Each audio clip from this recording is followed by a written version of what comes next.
Ya, Gongsi Pak Choi. Balapannya di Cina ya. Saya tahunya teman Gongsi Pak Choi. Jadi teman-teman mahasiswa main balap, kemarin kita nonton balapan di Cina dan kita tahu dulu zaman saya masih muda itu kalau produk buatan RRT itu masih nama RRT benar ya? Republik Rakyat Cina ya, TC ya.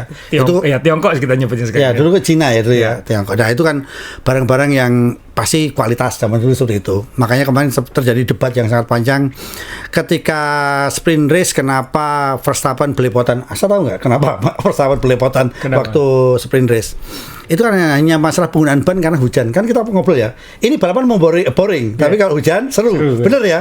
Ternyata bener hujan gitu. Tapi ternyata kan waktu itu debat ya, ini hujannya lama atau tidak. Itu kan akhirnya pakai ban intermediate atau kita pakai polos, slick atau wet itu kan. Nah, banyak yang ngomong udahlah pakai wet aja karena ini hujannya deras itu. Jangan.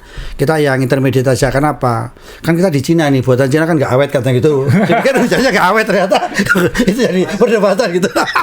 Tapi ternyata kata-kata itu jujur ya, sangat menurut saya nggak tepat karena itu menyakitkan gitu. Akhirnya apa?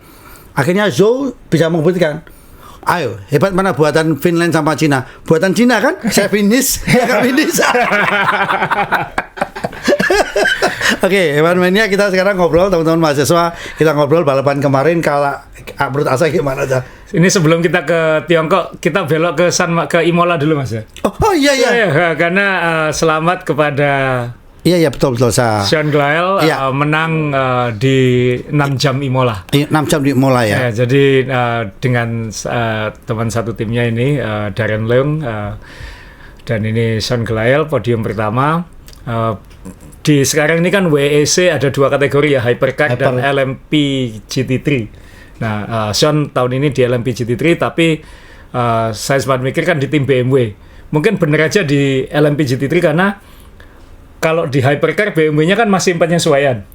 Oh, maaf saya. Jadi di tahun lalu kita datang ke sirkuit di mana di Fuji, itu ada logo BMW di helmnya dia yang difoto-foto oleh wartawan.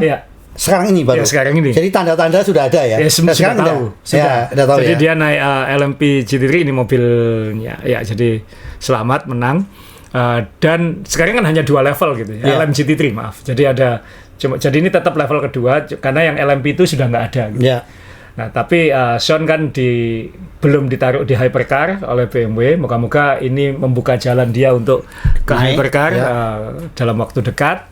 Tapi dia sudah menang dan menang 1-2 kan Mas Yo. Ini timnya kan itu Darren Leung, Sean Glyle sama Augusto. Siapa itu? Augusto Marcus ya. Nah, dan juara 2-nya adalah Valentino Rossi Mas Yo. Jadi sama-sama satu tim kan, sama-sama BMW, finish 1-2 di level GT3-nya. Jadi minimal tahun ini berawal dengan baik untuk Sean gitu. Jadi ini tim pabrikan sekarang. Pabrikan. Pabrikan ya. Oke. Pabrikan. Keren ya. Ini mobilnya GT3. Jadi nanti kita lihat bulan depan, bulan Mei nanti ke Spa Francorchamps, balapan di situ dan moga-moga ini lomba-lomba awal kemarin masih keren, jadi klasemennya masih peringkat 6, tapi dengan kemenangan ini moga-moga nanti bisa naik. Ini balapan juga ada hujan-hujannya juga Mas Yo. Jadi seru juga ya. Seru juga. Nah, nanti sekali lagi selamat buat Sean dapat juara pertama di Imola. Dan moga-moga nanti karirnya di WEC dari sini semakin mantap lagi gitu. Senang tadi pagi sudah WA, mungkin masih tidur belum sempat balas. Karena kan sempat apakah ini di satu sisi memang dari LMP itu ke GT3, tapi sebenarnya kan itu kayak lateral ya, karena kan sudah nggak ada LMP itu lagi. Tapi dia di pabrikan sekarang yang itu nanti membuka jalan dia untuk lebih tinggi lagi. Jadi prospeknya lebih bagus karena ini pabrikan ya saya. Betul. Jadi Rossi yang peringkat 2 ini timnya Rossi. Rossi maaf, ini levelnya sama atau di Hypercar? Enggak, di sini satu tim. Sama-sama GT3 ya. Sama-sama GT3. Jadi hebat dong. Iya, jadi mengalahkan Rossi. Jadi satu tim finish 1-2 tapi mobilnya Sean yang di depan. Jadi itu dari Imola kita. Jadi kita ke tahun September kita ke Fuji karena ada Rossi. Ada Mick Schumacher kalau di Hypercar. Mobil-mobilnya juga makin keren ya. Jadi tadi pagi saya bilang jadi pengen ke Fuji nanti. Saya kalau saya pengennya kejar Rossi aja. Satu tim kan gampang. Iya kan gampang ya. Pasti ketemu ya. Oh iya kan kalau satu pedok. Iya kan kita kalau satu beda dan kita kalau itu kan makannya sama tempatnya ya. Iya, di tempat yang sama makannya nanti. Makan bareng Rossi itu. Iya. Oke, Ya, bilang nabung. Kembali ke Shanghai. Oke. Mas Dewa, setelah 5 tahun, dulu saya ingat omongan media di Tiongkok waktu itu kan dulu kan memang balapan di Asia itu nggak terlalu rame. Iya. Waktu itu saya ingat ada wartawan Eropa bilang, lihat hasil ini kalau waktu itu hari Jumat. Ya. Kalau hari Jumat, kalau di Eropa kan pasti rame. Betul. Lihat di sini kosong. Ya, betul. Ya kan selalu kayak Ya, gitu. betul. Bukan hanya Shanghai, tapi Ya, Sepang kan dimana, juga. ya. Sepang juga kayak gitu. Coba lihat ini kalau di Anu pasti rame. Ini masih sepi. Tapi sekarang nggak lihat. Gara-gara ada Guan Yu Zhou Ya. dan mungkin setelah 5 tahun nggak Tidak ada. Dan F1 juga sedang booming. Ya.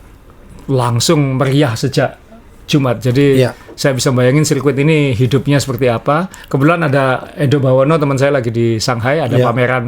pameran packaging di sana. Ya. Mendadak ke sana. Tahu ada F1 mau beli tiket sudah nggak bisa katanya. Oh, Dan kalau mau katanya 5.000 US, setara dengan 75 juta. gila ya. Kalau mau nonton. Jadi benar-benar booming luar biasa. Secara ekonomi Cina juga lagi bagus. Lagi kuat ya dia. Gini teman-teman, saya Januari kemarin liburan keluarga ke Beijing sama Shanghai. Saya sudah langsung menyimpulkan bahwa Amerika itu masa lalu, Eropa itu makin masa lalu, Jepang udah disalib, China itu masa depan sekarang. Gitu ya. Jadi udah beda banget dengan dulu. Saya tulis di Happy Wednesday juga khususnya tentang toiletnya itu sudah bersih, udah keajaiban udah dalam 5 tahun. Jadi berubah total ya, kayak Total. kita ingatkan saya waktu Olimpiade ada petugas yang khusus mengambil orang biasa meludah terus diambil, itu kan hal kecil ya, itu menurut saya luar biasa gitu. Itu jadi, udah revolusi budaya udah. Ya. Jadi kalau dibilang ini Amerika sudah kalah kalau menurut saya. Bulan apa? Saya tinggal 7 tahun di Saya Amerika. ke Cina. Bulan apa? Januari kemarin. Oh iya, sama saya juga pasar atom. Jadi udah luar biasa dan kemarin ketika di paddock ada pemandangan menarik juga, ada Zhou ya, Guan Yu Zhou. Ini bagaimana walaupun dia belum dapat poin tahun ini, tapi dia kan sebenarnya bukan pembalap yang buruk, maksud dia kan lumayan sebenarnya. Musim lalu pun dibandingkan dengan Bottas dia kan kompetitif kan. Sudah beberapa kali dapat poin, tinggal tahun ini dapat kesempatan atau tidak. Ini sekali lagi legenda Shanghai itu Yao Ming karena dari Shanghai, dan Yao Ming ini tingginya 226 cm teman-teman. Jadi ketika dia jalan di paddock kemarin semua mata tertuju ke Yao Ming. Dan Zhou Guan Yu ini dia cerita ini mimpi jadi kenyataan katanya ke tahun 2005 Mas. Kita di sana mungkin Mas Dewa ya. Sorry saya. Bendera ini aku hafal ya. Bendera ini hafal sekali. Berarti tahun 2005. Oh iya ke sana 2004 pertama kali. Sorry ini saya bawa kaosnya nih 2004 nih. Iya. Ini saya simpen nih. Shanghai 2004. Wah, keren loh yang dulu pertama tuh. ini. Ini coba sablonan waktu itu kan yang model-model gini belum banyak Belum banyak ya. Ya, kayak gini. Saya tuh sampai beli 2 kok. Saya pikir ke Cina cuma sekali. Jadi tahun 2005 Zhou ini masih jadi anak-anak, jadi penonton. Dan waktu itu dukung Alonso. Oh iya, Alonso itu benar. Dan tahun 2024 dia duduk sama Alonso di paddock. Jadi bisa dibayangkan perasaannya seperti apa. Dan kalau kita lihat kemarin fotonya kan memang Zhou yang emosional ya setelah finish ya. Dia nangis, dikasih parkiran sendiri di grid. Dan itu menurut saya ini hebatnya F1 sekarang ya. Marketingnya jalan.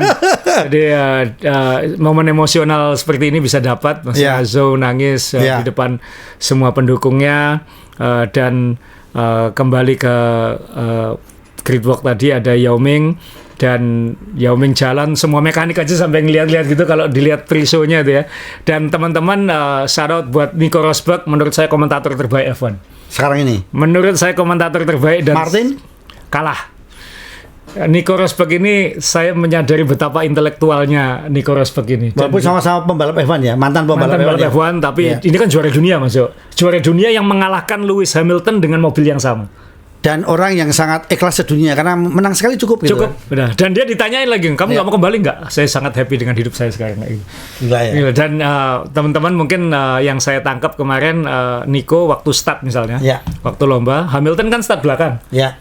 Nico tiba-tiba bilang itu susah jadi Hamilton start di belakang. Kenapa? Dia harus begitu dia berhenti, dia harus langsung memulai prosedur start. Prosedur start itu kan nggak gampang, tombol-tombol yang ditekan, segala macam presetnya, segala macam kayak gitu. Sedangkan yang di depan itu kan punya banyak waktu nunggu yang belakang. Oh, karena dia udah di posisi start, Ya. nunggu yang belakang. Nunggu yang siap. belakang, dia bisa Setting semuanya lebih presisi, bisa dicek segala macam. Sedangkan Hamilton begitu berhenti, orang di belakang langsung ngibarin bendera kan.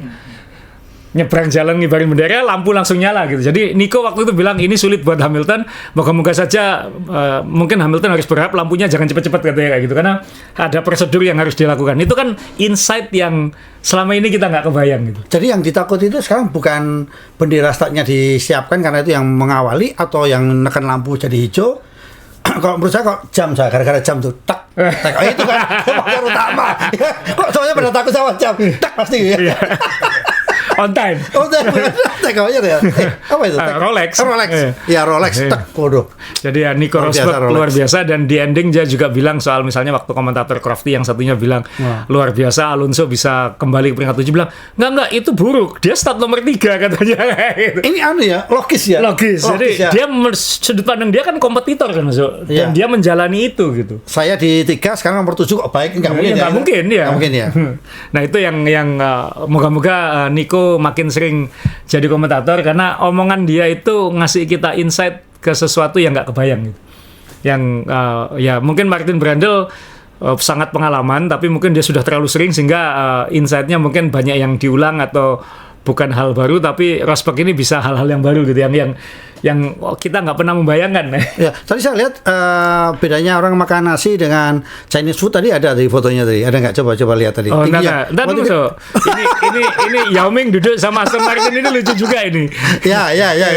Tapi ini masih Chinese food sama apa roti. ya? Roti ya, Nah, oke nggak apa-apa lah. Ya, sama-sama nasi. Wah, ini. Sama-sama nasi. Jadi kenapa saya tadi tunjukin Yao Ming ketika semua lewat memang tinggi banget orangnya. Ya. Saya ini, mohon maaf, saya 175 Mas Yo ya. Iya. Yao Ming itu 226, jadi itu 50 cm lebih di atas saya. Ini beda ya, yang kanan itu lahirnya Cesar, yang kiri Posyandu, beda ya. Jadi pengen nunjukin aja betapa tingginya Yao Ming itu. Ini waktu saya masih komisioner Liga Basket Nasional ya, waktu ketemu di Beijing. Rasanya yang dapat foto ada 2 orang deh di Surabaya, ini sama WW ya katanya. Iya kan? Iya. Dia itu kan orang. Enggak, ada lagi sebelah ini, ada Ko Bambang di sebelah. Oh, ada. Lagi. Saya crop supaya pembandingannya dengan saya. Iya. Ini Yao Ming itu tinggi banget. Jadi ya ini Shanghai makin meriah, mungkin ke depan kalau ke sana menarik, bukan sekedar nonton F1-nya karena suasananya mungkin sudah lebih hidup. Sirkuitnya juga seru ya, nanti kita bahas lombanya kan ya. Sama kita nggak tahu saya, kalau waktu kita ke sana dulu itu kan di sekitar kita menginap banyak kafe-kafe yang disponsori kan saya. Ya. Kita nggak tahu juga perkembangan Sekarang apa sudah, ya. tapi saya kira ya F1 mungkin sudah terlalu kecil buat Shanghai, tapi Shanghai sendiri sebagai kota adalah sesuatu yang luar biasa ya. Saya 5 tahun, saya Januari kemarin datang, sebelumnya 5 tahun yang lalu kaget, shock besar. Nambah lagi nggak tuh jalan layang yang begitu banyak itu? Sudah nggak perlu masuk, sudah pakai MRT masuk. Oh sekarang ya? Semua sudah pakai MRT, bersih semua. MRT-nya cuma 10 yuan kemanapun Anda pergi. Jadi udah Jepang kalah, Amerika kalah. Itu sebagai yang Amerika sebagai negara kedua, saya berani bilang kalah jauh dah. Ya ini kita ke hasil lomba Mas. Ya kita ke lomba. Ya, silakan dibaca Mas Yo. Itu bahasa koi, saya kan bahasa mujair ya. Bahasa ini F1 yang posting loh Mas Yo, lucu ya. Tapi alhamdulillah Indonesia masuk itu, alhamdulillah. Silakan dibaca Mas Yo. Jadi juara 1 ganti timnas Indonesia. Oke, saya kasih yang versi normal. Nomor 1 Max Verstappen. De Lando nanti kita bahas karena Lando punya klaim setelah lomba yang bikin saya semangat pakai kaos ini. Perez, kok nggak bisa nyaingi pace-nya Lando dengan mobil yang sama. Leclerc dan Sainz 45. Russell menyelamatkan muka Mercedes ya. Alonso ya yang tadi start nomor 3 finish 7. Dibilang tadi turun tapi ini katanya juga bagus. Kalau kata komentator Crofty bilang itu luar biasa, dia bisa kembali. Kalau kata Nico Rosberg it's a disaster. Terus kemudian Oscar Piastri ada damage, dia kena tabrakan beruntun waktu restart itu juga. Nggak kelihatan keras tapi ternyata dia mengalami kerusakan juga. Lewis Hamilton masih bisa dapat poin dari walaupun 18 ya awalnya ya. Ya, dan Nico Hülkenberg bisa dapat 10. Nanti juga bahas Mas Wak, karena minggu depan tim-tim akan meeting pakai Zoom ya, online meeting, membahas perubahan sistem poin sampai 12. sampai peringkat 12. Ya. Karena ya alasannya adalah karena kalau 5 tim teratas ini finish terus, yang tim 5 ke bawah ini hanya rebutan remah-remah 1 poin ini. Ya betul. Kemudian kita lihat klasemen pembalap belum menjauh ya. Verstappen belum melarikan diri dari Perez karena dia tidak finish di Australia.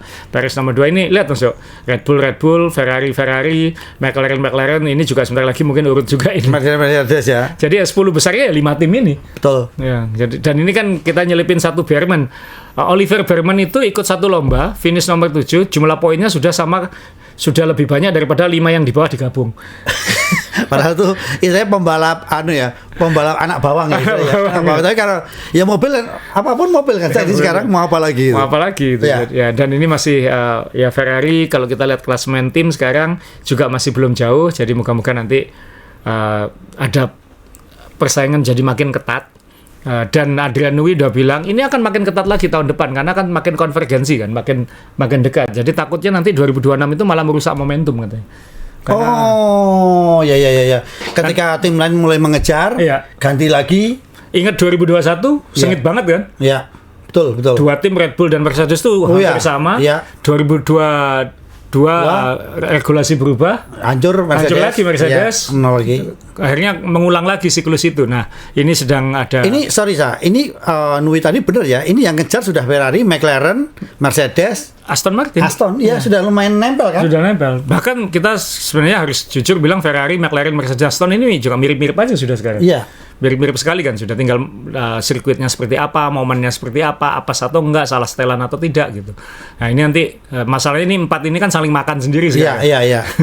Nah RB 7, Haas 5, poinnya Behrman itu sama dengan Haas, Williams, Alpine, Sauber digabung. Ya, positifnya buat Alpine kemarin adalah Ocon finish nomor 11, jadi Alpine naik 1 peringkat. Iya, Behrman itu dapat poin berapa kemarin berapa 6 ya? 6 ya. Kenapa William nggak sama Alpine nggak naturalisasi aja? Naturalisasi kan gampang langsung poinnya pindah ke dia gitu. Pindah ke dia. Jalan pintas ya. Jadi ini klasemennya. Jadi kita awal musim ini walaupun Red Bull masih dominan, tapi jumlah poinnya tidak melarikan diri seperti tahun lalu atau tahun sebelumnya. Asa setuju nggak kalau Red Bull dominan ini karena memang Perez juga lagi bagus? Kalau tahun lalu kan menarik ya karena peluang 2 ini bisa untuk rebutan seru juga gitu kan. Masih inkonklusif karena kan kemarin juga kelihatan Perez masih bisa dikalahkan gitu. Dan itu memberi harapan bagi yang lain gitu. Dan itu juga bukan hanya memberi harapan hasil lomba tahun ini, memberi harapan kursinya kosong tahun depan. Dan kalau kita mau jujur sebenarnya balapan selanjutnya yang menarik adalah kursi podium kedua. Di luar Max ini yang menarik untuk dikejar kalau Perez kondisinya masih labil ya. Dan masih ada kemungkinan kan masih 5 lomba masih ada 19 lagi. Jadi tim-tim ini masih akan punya upgrade. McLaren akan punya upgrade minggu depan, 2 minggu lagi di Miami. Kemudian tim-tim lain juga upgrade. Dan kenapa Red Bull terus dominan? Karena kan dia dominan, jadi dia bisa tenang mengembangkan tahun-tahun berikutnya. Tim yang lain ngejar, dia tenang. Tim yang lain ngejar, dia tenang. Nah ini seharusnya makin lama kan tim-tim regulasinya kan nggak berubah sampai tahun depan. Jadi kan area yang bisa dikembangkan Red Bull kan juga terhenti gitu. Iya. Nunggu 2026 gitu. Betul. Nah, tim-tim lain ini kan makin lama makin konvergensi. Adrian Newey udah ngingetin, ini kalau berubah lagi nanti percuma karena ini sudah tahun depan akan kompetitif katanya kayak gitu. Nah, sekarang bahkan mungkin bukan tahun depan, mungkin akhir tahun ini sudah kompetitif gitu. Nah, sekarang yang kayak tadi Asa bilang McLaren 2 minggu lagi akan upgrade. Ya. Kenapa dipilih Miami? Kan ini ada pertimbangan warnanya, nggak mungkin. Mungkin karena timeline aja Mas. Timeline atau karena ini kalau saya upgrade di sini sirkuitnya pas, siapa tahu podium 1 atau gimana? Kalau bilang pas, McLaren ini kan ngakui sebenarnya kelemahannya di slow speed corner. Dia butuh tikungan-tikungan cepat yang mengalir. Mengalir ya. Nah Miami kan bukan, Miami kan parkiran.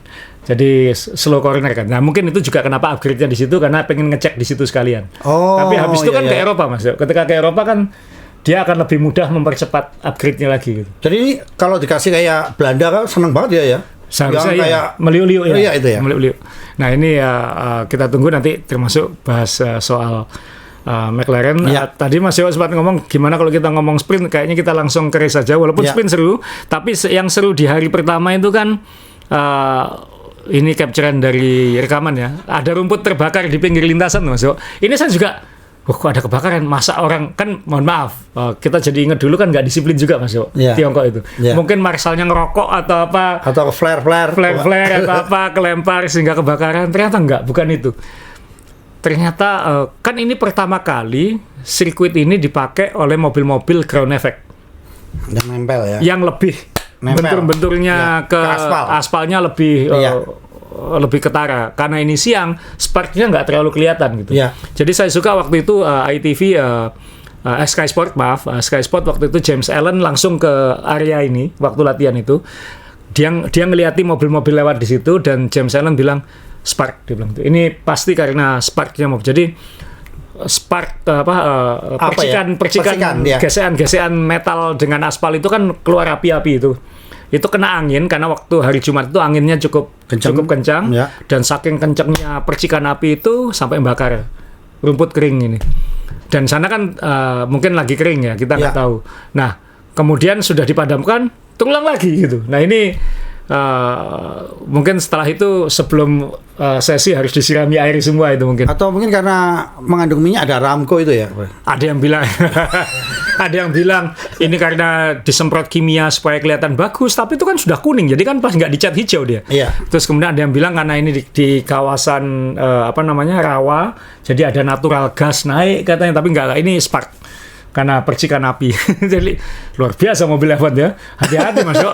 Kalau kita berdiri terlalu dekat kena percikan bisa kebakar gitu Iya, ya. kalau fotografer aman karena matanya nempel kamera. Ya. Jadi ini nunjukin betapa istimewanya mobil-mobil Formula One itu gitu. Nah ini ya kita harus ngomong Max Verstappen ya akan juara dunia lagi lah tahun ini kayaknya. Ini emang makanya sama loh. Wah. Enggak, saya tuh bilangnya gini, beli kaos macam-macam, saya ngapain sih buang-buang duit, mau cari yang menang biar hatinya tenang itu. Wah. Selalu mendukung yang menang ya. Lah, ya kenapa kuning? Udah. Aduh ini. Ini sekali lagi pembalap memang kelas ya. Ya perfect Mas, maksudnya perfect sekali, dengan ya. mobilnya. Ya, asal tahu nggak yang dia punya problem waktu maaf ya, Kika sprint yang Ya. saya nggak bisa buka. Terus dia bilang kode 08 apa itu. Itu yang asik ya, itu apa itu? Sistem elektriknya kalau nggak salah. gitu? Iya, sistem elektriknya nggak tahu, mungkin nggak sinkron atau apa, tapi terus dipakai software aja. Iya. Kamu tekan tombol ini akan kembali. Sangar ya. Jadi kayak kita nonton filmnya James Bond ya. Ya kan kayak main game, Iya, tinggal tekan tombol aja gitu. Iya, sangar kan waktu itu langsung udah.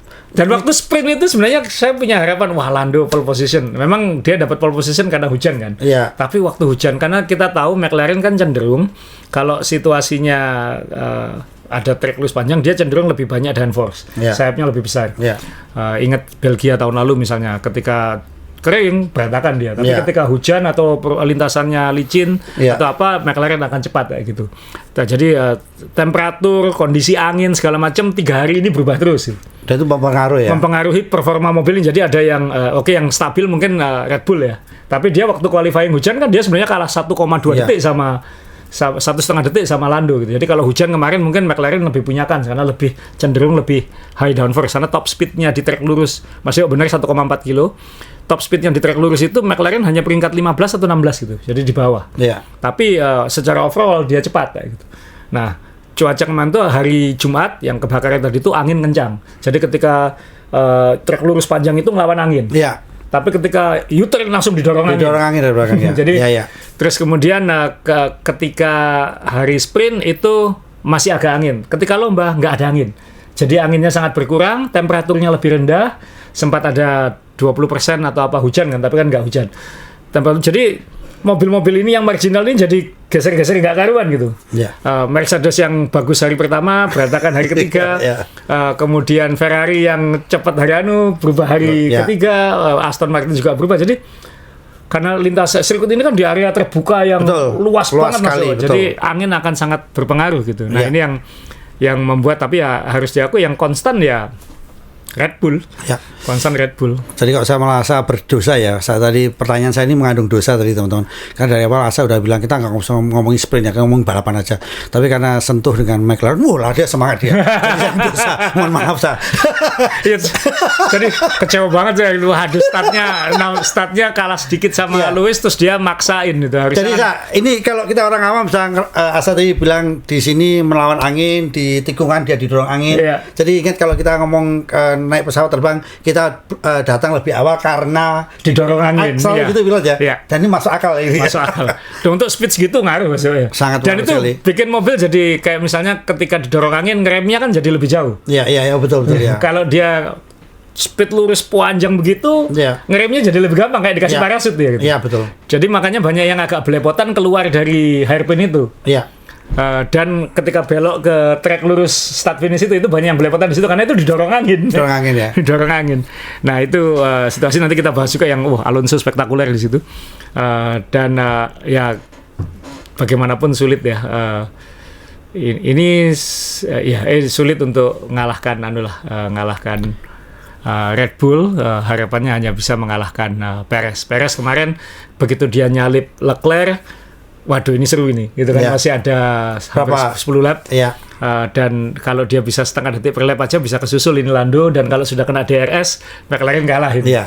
Ternyata enggak ya, Lando bisa menjauh. Lando sempat sekali kehilangan 1,2 detik mungkin bikin kesalahan atau apa, tapi setelah itu menjauh lagi. Jadi wah Lando luar biasa ini, maksudnya dia nomor 2-nya itu ada safety car yang bikin Leclerc dan dia switch ke satu stop. Tapi itu kan masih belum jaminan juara 2. Terus kemudian safety car, urut lagi.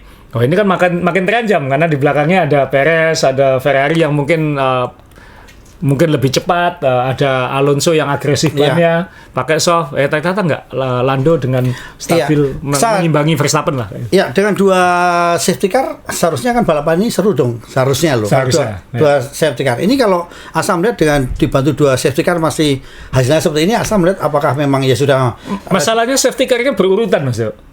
Ya, jadi start kejadian lagi safety car lagi gitu. Jadi bukan 2 safety car yang terpisah jauh. Jadi sebenarnya saya tidak menganggap itu 2 safety car, saya menganggap itu 1 safety car yang beriringan. Jadi ya kayak restart lagi aja gitu, karena bukan dalam 2 periode yang berbeda. Malah safety car yang kedua itu membantu kayak Verstappen segala macam yang ya udahlah saya masuk aja lah gitu, lebih aman gitu. Nah kalau pit stop yang pertama itu timingnya pas untuk Lando dan Leclerc, karena ini memberi opsi untuk 1 stop. Apa katanya Ferrari, plan D. Iya. Plan D. Masih pakai plan juga ya. Nah, ini kalau melihat kemarin kejadian safety car kan akhirnya merugikan banyak pembalap. Iya. Nah, apakah juga perlu dipertimbangkan bahwa ketika safety car harus keluar itu di track mana supaya tidak terjadi, kemarin kan kita lihat agresif semua, banyak yang tabrakan gitu kan, Sa? Itu ini kita dari sini kita geser ke situ. Jadi sebenarnya waktu Bottas mogok itu kan sempat lama itu virtual safety car, dan itu ketika diumumkan safety car yang apa Lando waktu itu, karena Lando ngelewati pintu masuk pit, Leclerc yang bisa masuk.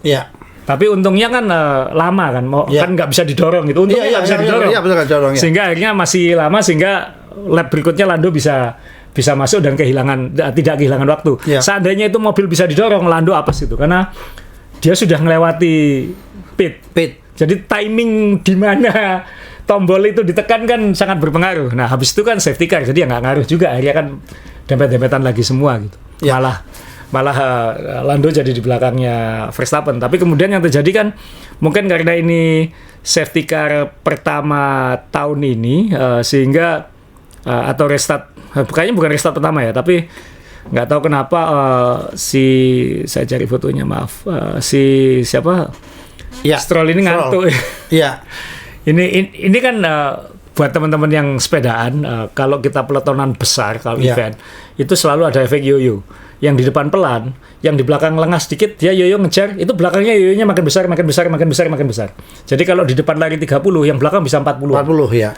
Nah itu kenapa? Ada efek yoyo itu. Nah sama dengan safety car, yang di depan kan nahan, narik, apalagi ini kan hairpin sebelum start itu kan, jadi kan ditariknya kan di sini sama Verstappen kan. Iya. Jadi yang efek yoyonya itu kan jadi karena semua sudah siap-siap fokus segala macam, terus ya tapi apapun kalau kayak gini sebenarnya undang-undang lalu lintas, siapa yang di belakang yang salah maksudnya kan dia ya logika aja, dia harus siap kan, harus hati-hati gitu. Sebentar, ini mungkin DNA-nya kan DNA Jaguar ya saya. lihat pantatnya sapi bambu ini. Bukan, maksudnya yang Jaguar yang Red Bull. Oh, yang Red Bull ya. Ini DNA-nya Jordan nih. Jordan ya. Dulu ular ya. Ular sama lebah ya. Ngentupan dulu ya. Ngentupan ya. Coba dia Stroll ya ini bikin Stroll dihujat nggak karuan ya sekarang, karena kan memang ya mulai banyak omongan Ricciardo kan marah banget ini. Dia bilang ini dia nggak layak di sinilah gitu. Ini kan sederhana gitu. Dan ini kan yang kena juga si siapa Piastri kan, karena Piastri juga ada kerusakan sedikit. Iya. Dan itu ngefek ya. Jadi kemarin kalau kita lihat ini yang dirugikan Visa ini ya, dua-duanya rasanya kok. Ricciardo lumayan mendekati poin kan waktu itu. Tsunoda juga kena ya. Iya kan? Ya, jadi ya tapi waktu itu sebenarnya Ricciardo tetap nggak bisa dapat poin Mas Yo, karena dia medium. Dia tetap harus pit stop lagi. Oh. Jadi waktu itu udah diingatkan sama Crofty atau Rosberg, saya lupa. Enggak. Ini kabar buruk buat Australia karena dia tetap nggak bisa karena dia masih harus pit stop lagi. Dan pada akhirnya diputuskan udah pensiun aja. Tapi ketika di retire itu malah apes. Kenapa? Karena dia belum ngambil penalti juga. Karena setelah restart itu ternyata Ricciardo juga bikin kesalahan. Yang kejadian ini mirip dengan Hülkenberg dengan siapa? Jadi keluar dari pit lane itu kan ada garis. Jadi kalau safety car kan nggak boleh nyalip. Ngitungnya dari garis itu, siapa yang lewati garis itu duluan. Nah, Ricciardo ini ketika keluar pit juga secara tidak sengaja nyalip. Kan sama-sama nggak kelihatan, tapi nggak sengaja nyalip sehingga dia kena penalti juga. Tapi karena dia retired, penaltinya ditukar, nanti di Miami dia kena 3 posisi penalti. Jadi sudah diseruduk. Ini penaltinya sudah diambil di lomba, ini penaltinya diambil di Miami. Wah, kalau saya ya udah nggak usah di Miami, nggak usah ikut kualifikasi karena apa? Berarti dia kan tidak dihitung. Berarti kan minus. 3 malah jadi posisi 1 dia nanti. Kan baru 3 kali. Kan minus 3 kan dia. Lumayan gitu. Ya, saya ini faktor pembalap ini yang di depan ini kan pintar-pintarnya pembalap saya, karena dia yang ketika udah dinyatakan green, nggak ada safety car, dia boleh ngambil. Yang memutuskan Verstappen. Nah itu saya yang kadang-kadang kita. Jadi itu bukan karena green, kamu yang lain boleh salip enggak? Kalau dia baru boleh nyalip setelah melewati garis start itu. Garis lap baru boleh nyalip di situ. Makanya Verstappen yang menentukan kapan dia ngegas. Kalaupun makanya Lando nggak mungkin bisa ngegas karena dia nggak boleh nyalip sebelum garis itu. Jadi biasanya yang dilakukan nomor 2 adalah memastikan dia mengantisipasi supaya ketika dia ngegas tapi ini momentumnya dapat kayak gitu. Iya. Yang dimaksud garis itu apa sih? Garis start. Garis finish lomba ya. Oh, itu ya. Ya di situ. Makanya itu kan dekat dengan habis ini kan belok kanan, habis itu belok kiri kan. Iya. Itu kan dekat dengan belokan kiri itu. Iya. Jadi makanya digasnya setelah ini. Makanya mungkin Stroll udah ngelihat kanan gini, udah mulai tapi depannya ternyata nggak siap. Belum siap, domino efeknya gitu.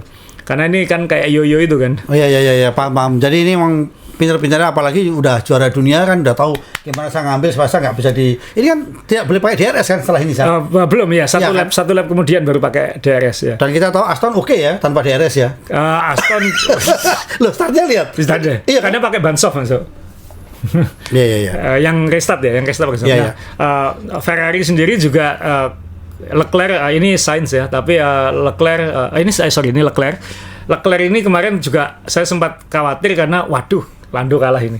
Karena Ferrari tahun ini secara taktis matang ya. Kalau Leclerc kembali 1 stop seperti balapan yang kemarin dan dia nyuri podium itu kan wah, luar biasa gitu. Tapi ternyata timingnya menguntungkan Lando juga. Lando kan sempat diskusi sama McLaren, ada radionya diumumkan Ferrari akan 1 stop ini, akan mencoba 1 stop. Jadi kamu buka opsi itu. Tapi pace-nya Lando kan waktu itu bagus banget. Sehingga ya udah untungnya virtual safety car-nya lama sehingga Lando nggak kecolongan Leclerc gitu. Ketika Lando akhirnya pit stop, akhirnya status quo sama. Dan itu bikin Lando di urutan 2, nggak bisa ngejar Max tapi juga nggak bisa dikejar belakangnya. Leclerc nggak bisa nahan Perez. tapi juga nggak bisa ngejar Lando. Jadi ya hasil akhirnya ya seperti itu. Tapi jadi kesimpulannya ini memang kalau udah ngomong DRS, Red Bull nggak ada lawan ya. Nggak ada lawan. Trek lurusnya sangat sekali ya. Trek lurusnya makanya kalau kemarin itu Lando misalnya bisa satu stop kemudian di depan Verstappen kan juga nggak melawan dia ketika disalip kan. nggak ngelawan juga. Nah itu yang bikinan. Tapi ya sorry, saya ingin merayakan Lando dulu karena Lando ini podium ke-15. Ini kayaknya rekor podium terbanyak tanpa menang. Dan itu kayaknya pembalap-pembalap yang saya sukai modelnya gini semua Mas. Jadi Alesi, Fisichella, kemudian Hakkinen, walaupun Hakkinen kemudian jadi juara dunia, dan ini kan levelnya harusnya level minimal kayak Hakkinen. Tapi yang saya suka dari Lando adalah setelah lomba, ketika Anda cari rekaman interviewnya itu, dia bilang saya tidak menyangka bisa menang, bisa dapat podium di Shanghai. Apalagi podium nomor 2 gitu, mungkin nomor 3, karena dia sempat taruhan sama krunya sendiri, bilang Ferrari akan ngalahin kita 35 detik. 35 detik? Ya, kita akan finish 35 detik di belakang Ferrari. Tapi ternyata mobilnya perform itu. Apakah itu karena dia ngomong apakah karena nggak ada angin, apakah karena temperaturnya berubah, ya, tapi mobil ini perform. Dan itu bikin dia bilang, kita yakin bisa bertarung merebut kemenangan tahun ini. Situasinya harus pas, tapi dia yakin bisa meraih kemenangan tahun ini. Dan itu dia pasti tahu kan, dia tahu upgrade apa yang mau datang, dia tahu situasinya lawannya seperti apa, plus minusnya apa dibandingkan dengan yang lain seperti apa, dan itu ya minimal saya tahun ini menunggu kapan Lando bisa nyuri kemenangan. Apa ini juga strategi Lando ya, udah nggak pernah juara 1 nggak apa-apa, karena apa, peluang kursinya Red Bull sudah terbuka. Kenapa? Max juga senang, Lando aja dia nggak butuh juara 1, juara 2 terus. Jadi partnerku nggak apa-apa deh daripada berantem. Ya, tapi ya tragis ya Mas, Lando nggak menang-menang ini kan. Kak, seandainya dia nurut sama pit lane-nya tahun 2021 di Rusia itu, dia sudah menang ini. Oh ya, nggak mau ganti. Dia nggak nurut. Ya itu 3 tahun yang lalu itu Mas. Jadi ya kalah sama Gasly ya. Gasly juga bejo-bejoan juga kan dia. Ocon sudah menang, Gasly sudah menang, Russell sudah menang. Malah Lando yang nggak menang-menang. Sainz malah menang. Iya. Dan Sainz masih mencari pekerjaan. Dan itu ya ini Lando. Dan Aston Martin kita ngomong, Alonso memang kelas ya. Memang kelas, maksudnya walaupun finish nomor 7, disaster kata Nico Rosberg, tapi dia ngasih entertainment kemarin. Mulai dari dari sprint ya. Sejak sprint itu keren sekali ya. Dia start di depan, dan dia berani, dan kita tahu dia berani tarung, dia bukan, kalau tarung sama dia harus mikir kayak gitu kan. Dan beda dengan timnya, temennya si Stroll yang dia ngomong no power. Yo, race engineer juga ngomong ya, sing power bapakmu tutup kowe rek. Kayak power. Nah, berarti kita sorry ini saya cari fotonya dia waktu yang ngepot waktu maaf saya cari agak ini. Jadi Alonso ketika ngejar Hamilton kan ini, Hamilton ya, dia sempat over. Ini dulu kan bukan gravel ya, ini dulu aspal. Jadi dulu memang diajari pembalap semua. Tapi ketika dikasih gravel ini jadi bagus emang. Jadi pembalap lebih hati-hati dan lebih banyak action. Oh iya, karena ini kan mau masuk yang media itu kan. Itu kan dulu memang diambil jauh kan? Diambil jauh ya. Karena di sini bangunannya kan di sini. Nah ini dia bisa menyelamatkan mobil ini tidak dengan kecepatan gitu ya. Istimewa ini. Dan begitu langsung di RS langsung buka lagi itu kan. Sakar ya. Jadi setuju nggak Sa kalau kita belum siap kehilangan Alonso sebenarnya untuk Formula One modern seperti ini. Setuju. Tapi kan kita kadang-kadang cuma mirisnya apa? Retire karena apa? Karena hanya kena curbing itu kan. Dulu kan nggak ada mobil F1 yang kena curbing rusak gitu kan. Tapi keren ya, kelas ya. Kelas banget. Kelas banget ya.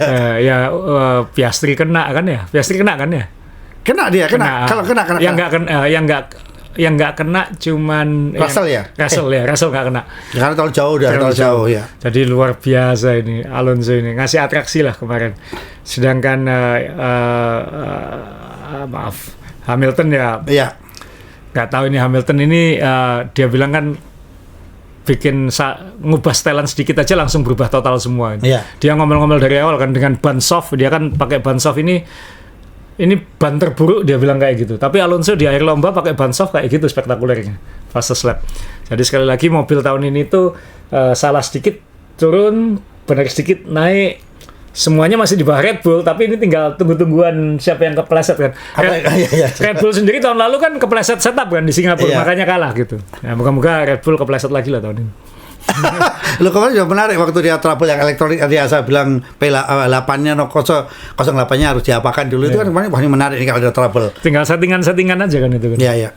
Tinggal ICE-nya digedein, powernya, elektriknya mungkin softwarenya diubah, F1 kan sangat-sangat rumit. Nah ini. Terus shout out buat Haas juga. Sorry ini Ricciardo ya yang dengan mobil yang bermasalah ini. Terus saya pengen nampilin sama yang Ricciardo itu apakah benar Asa bilang dia minta chassis baru? Ini sudah chassis baru.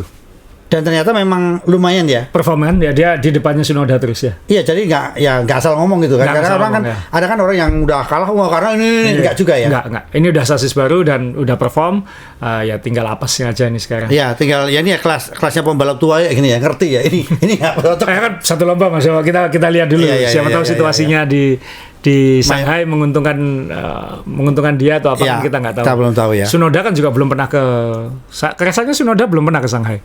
Ricciardo kan sudah pernah kayak gitu. Iya. Dan itu yang mungkin menentukan. Kita harus nunggu beberapa lomba lah, 2-3 lomba. Kan kurang lebih dia punya sampai pertengahan tahun kan untuk menunjukkan kemampuannya. Nah, bicara soal Hülkenberg dan nanti kita bahas soal penambahan poin. Ini Hülkenberg ini diam-diam kan sudah dilirik Audi juga. Jadi mungkin line up yang ditarget Audi mungkin adalah Sainz dan Hülkenberg. Satu Jerman kan. Iya. Nah, Hülkenberg ini kan luar biasa konsistennya kan ya. Betul. Konsisten banget, mencuri poin. Ini sudah berapa kali dia dapat poin. Menghancurkan teammate-nya. Lebih stabil daripada Magnussen. Iya. Dan dia jangan kaget kalau ini umurnya panjang walaupun nggak pernah podium loh. Iya. Walaupun nggak pernah podium. Pedro de la Rosa ini. Ini lebih hebat menurut saya. Iya, tapi lebih hebat. Tapi kan sama kan. Pedro masih di sirkuit loh, untuk tim cadangannya mana itu? Bukan Aston Martin ya, bukan lupa saya. Atau Mercedes? Lupa saya. Tapi masih ada. Masih ada. Setua itu masih ada. Itu De La Rosa. Dan ini kan masih balapan dan melihat Alonso, melihat Hamilton, ya umur pembalap sekarang kan bisa lebih panjang. Ya tinggal nanti mungkin pesta terbesar adalah kalau Hülkenberg bisa naik podium gitu. Ya. Jadi ini memang dilirik oleh Audi itu benar saya. Kalau kita lihat di berapa pasti kalau punya tim baru pasti satu cari pembalap yang berpengalaman supaya nggak aneh-aneh. Iya. Pasti nggak akan gambling dengan rookie. Iya. Dan karena Audi ini statusnya pabrikan, dia pasti cari pembalap nama besar. Nama besar siapa yang available itu. Dan sekarang kan yang sudah dikasih penawaran kan Sainz. Sainz itu tuh anunya ya, istilahnya ikonnya. Ikonnya. Tapi untuk stabilnya kan ini. Dan kalau bisa, saya yakin ini akan ke Sauber tahun depan karena dia harus membantu mendevelop dari awal. Jadi membangun mobil dari awal kan bintangnya nggak tahu siapa tapi harus ada satu tangan yang aman.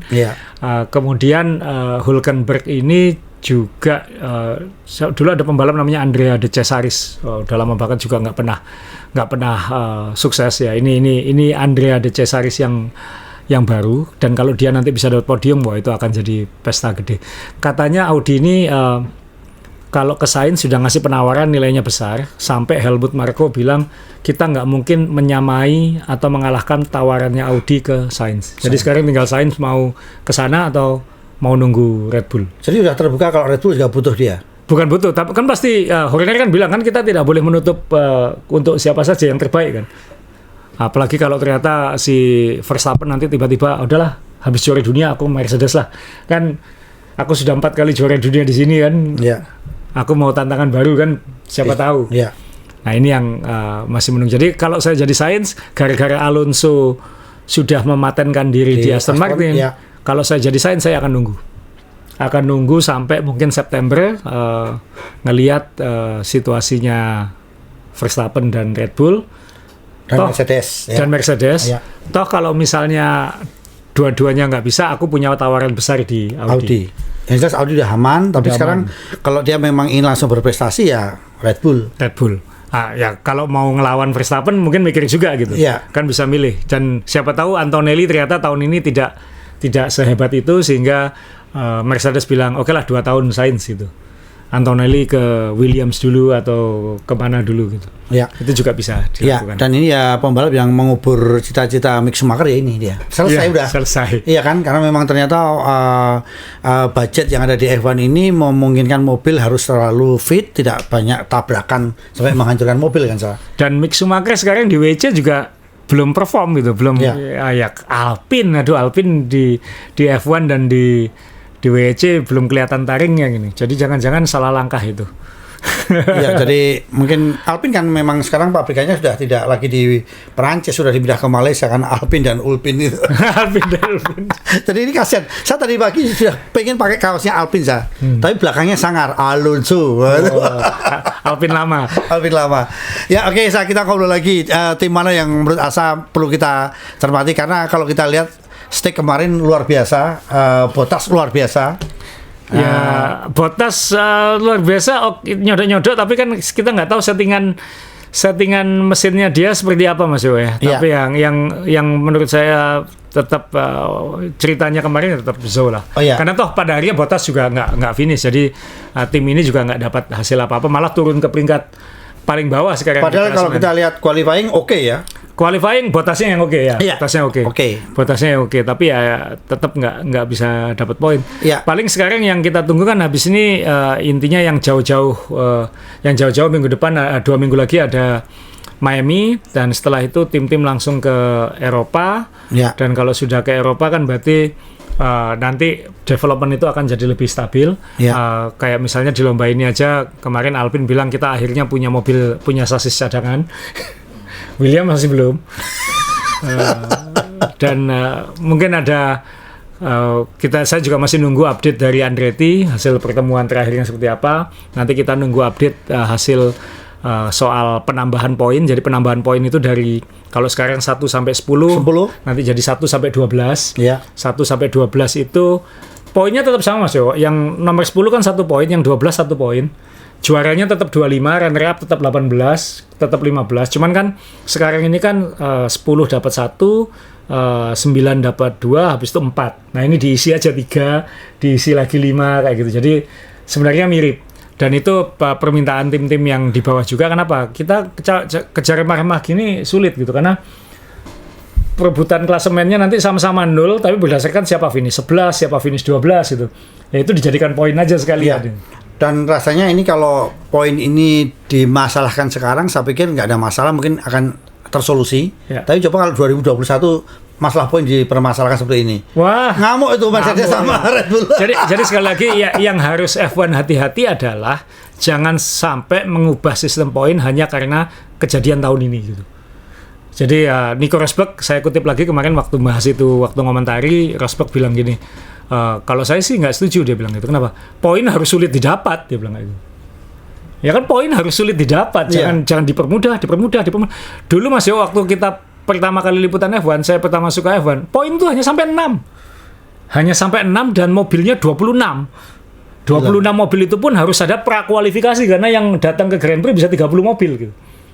30 hari Kamis prakualifikasi, Jumat sisa 26, 26 berebut qualifying, kemudian yang finish dapat poin hanya 6, itu pun 10, 6, 5, 4, 3, 2, 1. Jadi sulit sekali dapat poin gitu.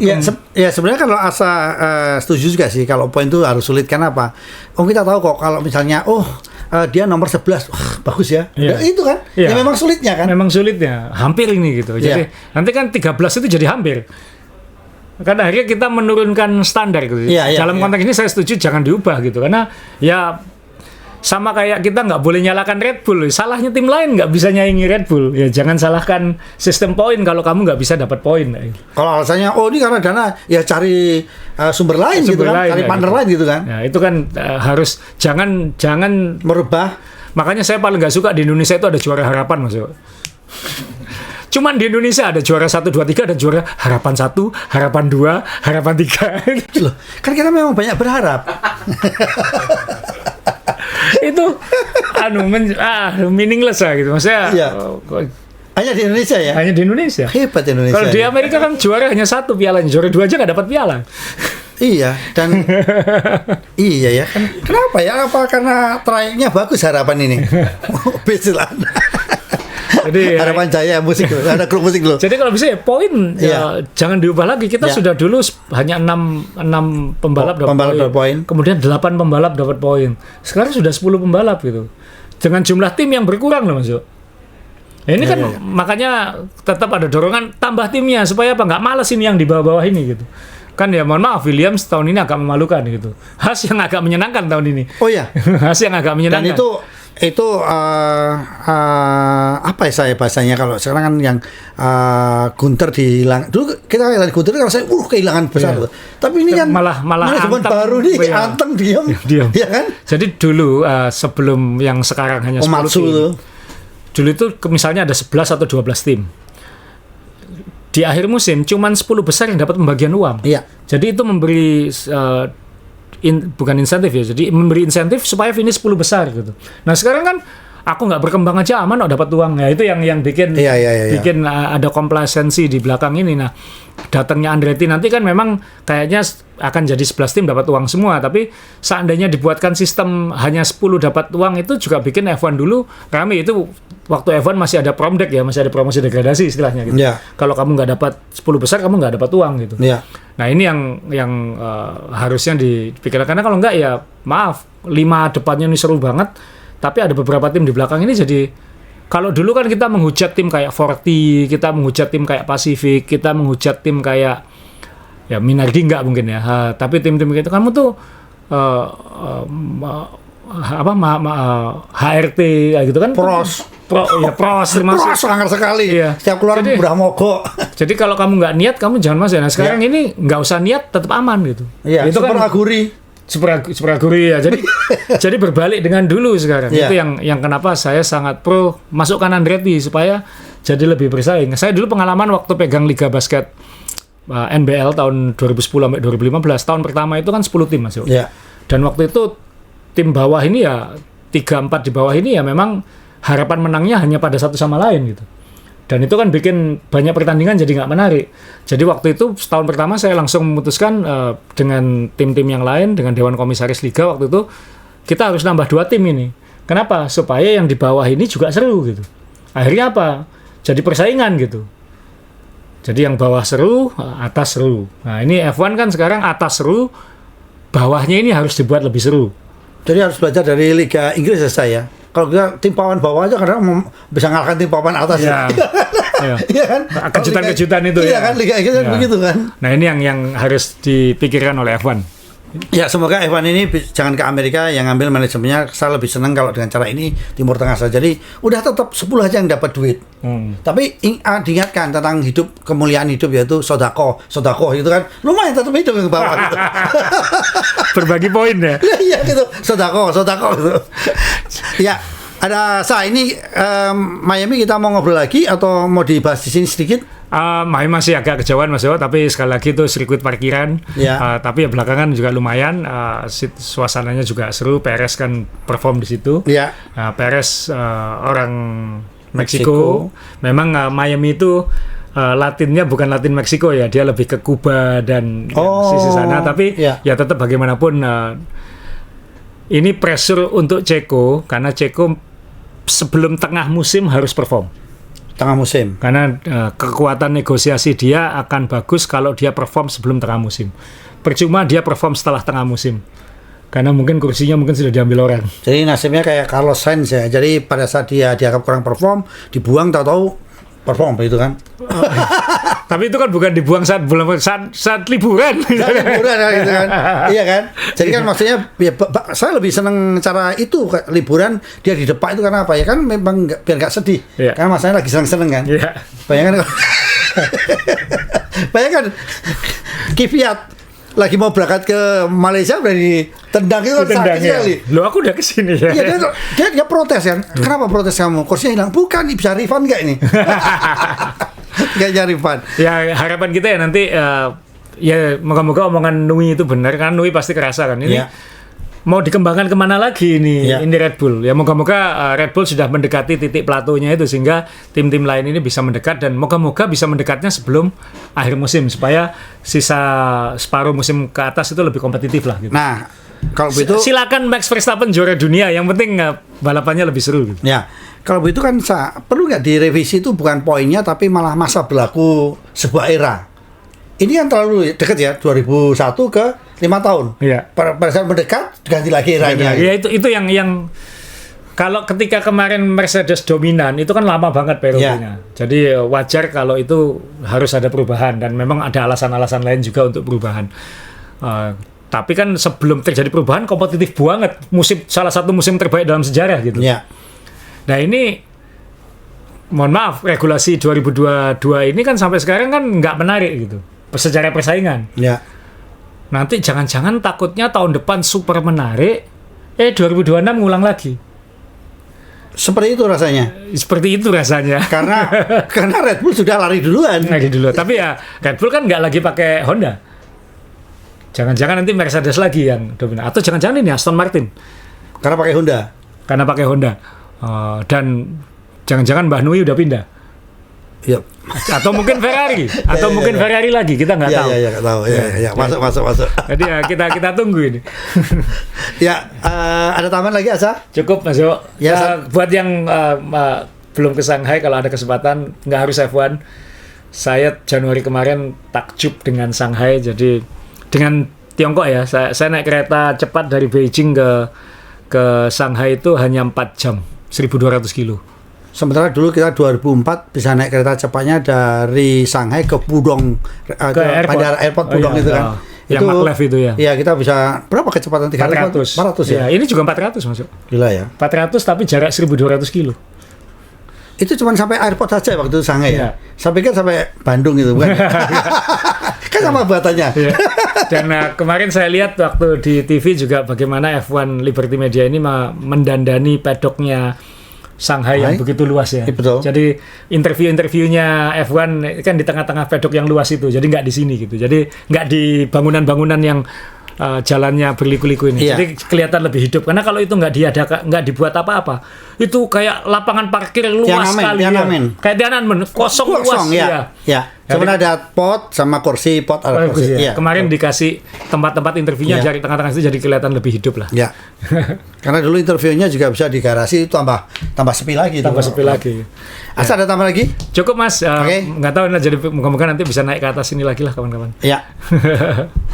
Teman-teman selamat untuk PSSI Under 23 ya.